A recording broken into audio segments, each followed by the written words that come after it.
Alright, what's going on everybody? Today we're going to be talking about hanging mans and shooting stars, which are both bearish reversal patterns, meaning that both of these come after an extended rally. So starting with the hanging man, this one actually takes the exact same shape of the hammer, except the only difference is its location. The hammer being at the bottom, marking the end of a downtrend, and the hanging man at the complete opposite, being at the top of an uptrend before it reverses. Just to go over their characteristics, these candles have two different components, being the real body and then the wick, or as some may call it, the shadow. And what we want to see in this case is that the shadow represent at least 2/3 of the pattern. If we look at hanging mans, they're very reminiscent of inverted hammers in the sense that they just look like failed attempts for the trend to change, but although they do look like failed attempts, they're actually successful in doing so. So with hanging man patterns, as well as in a very similar fashion to the inverted hammer pattern, what we want to see is bearish confirmation. What does that mean? It means that we want to have the following candle close or at least open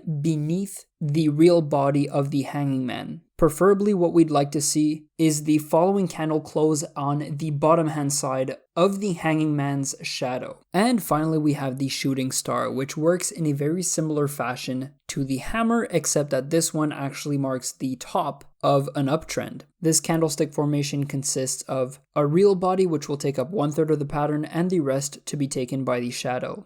The shooting star, in contrast to the hanging man, is much more bearish, because in the order of things, the last move that occurred before the close was a bearish move. Or in other words, we're going from the top all the way to the bottom, then that marks the end of that candle. Whereas when we're looking at the hanging man, the last of the price action that we're seeing before the candle closes is actually bullish momentum, from us going from the bottom of the candle all the way back to the top where it closes. And as you may recall, what we want in this case is the strongest indication of an actual reversal, marking the end of an uptrend, flipping bearish. And so ideally, and of course as with anything in technical analysis, we want to put the most odds on our side. So if we see the following candle gap down, that gives us greater confirmation. If we see that instead of having a real body, the open and close actually occur at the exact same price, making it a gravestone doji, which would make it even more bearish than a shooting star. Alright, so that pretty much caps it off for the 1-bar candlestick formations that I'm going to be covering. If you enjoy this kind of content and found it very informative, if you wouldn't mind just dropping a like for me, that would be very much appreciated. I will see you guys in the next video. Peace out.